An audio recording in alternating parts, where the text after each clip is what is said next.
Class of 2025, this is normally where I attempt each year to share some words of wisdom with the graduating class. But we have the rarest of circumstances that the class of 2025 also includes the National Youth Poet Laureate, Mr. Evan Wang. So instead of hearing from me, I've asked Evan to share a poem with you. I love being the spearhead of poetry in modern society. Poetry is no longer just Whitman or Shakespeare. I think poetry no longer just lives on the page. We see it in interdisciplinary arts. We see it merge with so many things. We see it in protests, rallies, all these amazing things that poetry can do. That's the real treasure of being the Youth Poet Laureate, and that's what really excites me, seeing poetry in spaces that no one ever thought was possible. I'm from Montgomery County, which is a small county outside of Philadelphia. We do this thing called a pride flag raising every June, so they raise the pride flag for the county. And I was the first poet invited to speak and also help raise the pride flag. And I just felt such a heavy responsibility for me to be, near the county commissioners, all these important politicians, and then speak for the youth queer community, and that was so important to me. So I felt proud at that time, sort of feeling like I was the platform for all these people. So I called out a local school district for banning pride flags. And I said a bunch of stuff in my speech, and then I was proud of my identity because I had to be, because I'm representing all these people and I have to be proud. In another instance in which I was proud of my Asian identity was during the 2021, the Asian hate crimes rise due to the quarantine, and so the China virus misnomer. That year was also the year I was called an ethnic slur. I began writing poetry a few years earlier, prior to 2021, and I just posted them on Instagram, and there were just methods for catharsis, either in dealing with, that was when I began to reckon with all the trauma I faced in my grandparents' house, sort of just the way I was raised, the old thinking that still persists. So I was reflecting on that in my poems, reflecting on my queer identity in my poems, until that day. After one class, I went on a walk in the park behind my house, and I remember walking past this play set, and there were early middle school to late elementary school kids, very, very young kids, who looked at me and they just called me an ethnic slur. And then I looked back, I was like, did I hear that right? And then all of them started laughing because it was oh my gosh, what'd you say? What'd you call him? And then first time I was called this word, didn't really know what it meant. I walked back home, searched it up, and I was like, oh. And so then what ensued was this furious rage that I was I'm so annoyed that this happened, or that they think they can call me that. And so writing became the outlet, and I wrote this 6-minute long poem titled The Blood We Inherit, the Blood We Spill. Coincidentally, my school district was organizing this cultural forum on the Asian American experience, and they were looking for people who, had anything to contribute. So I sent them over my poem. They absolutely loved it, and it became the face of the event. They named the event after my poem. The poem was broadcasted across the entire district for 2 weeks. So everyone knew the first line of the poem, everybody. And I remember my mom went to pick up the yearbook, and the teacher was like, what's your child's name? She's like, Evan Wang. And they're like, the poet?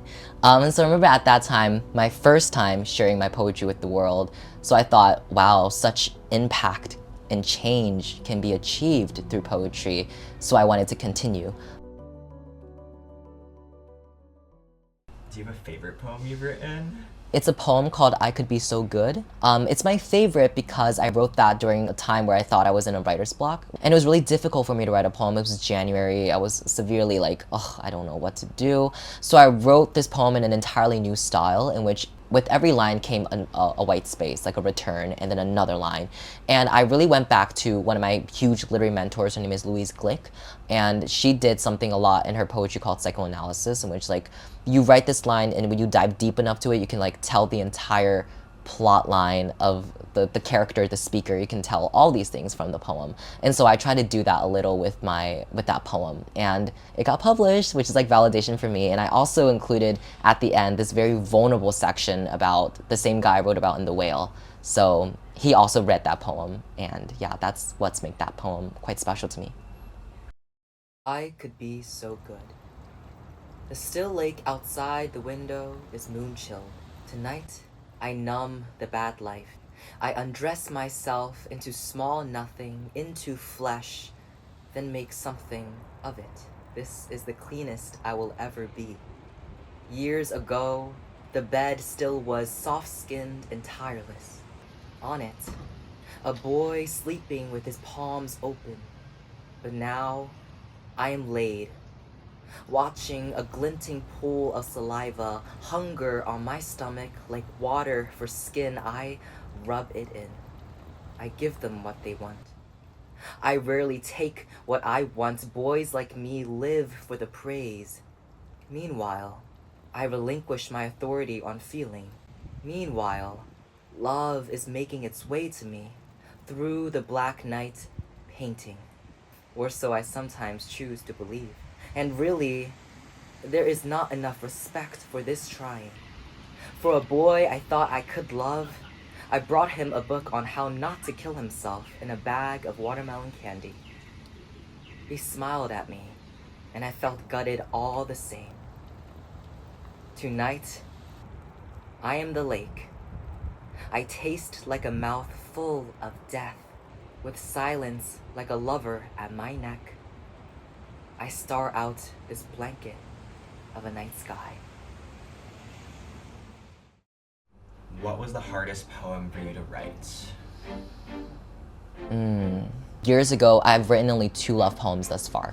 And the first love poem was so successful, got published in a huge magazine alongside a huge poet.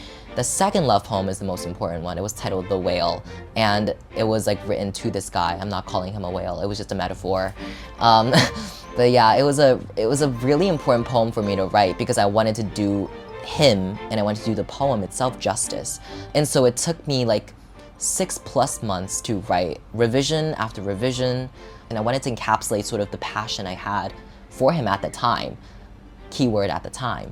Because by the time the poem was finished, like that whole thing, relationship, situationship, whatever, has ended.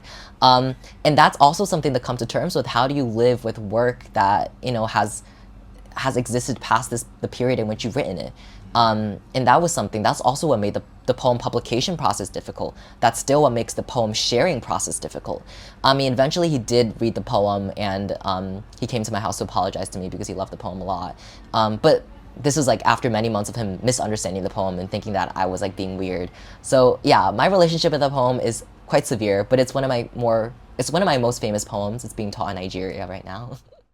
For the young people of color or queer youth out there, what is one piece of advice that you would give them?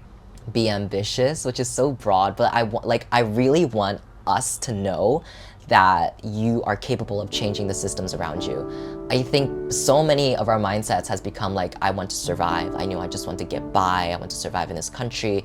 But know that you can be so much more than that. Know that you can be in a leadership position affecting people in your community. You can make things better. And I think that confidence, that ambition is really what you need to succeed and, you know, to walk out from whatever situation you're in right now. Look at you, returning like color to this world.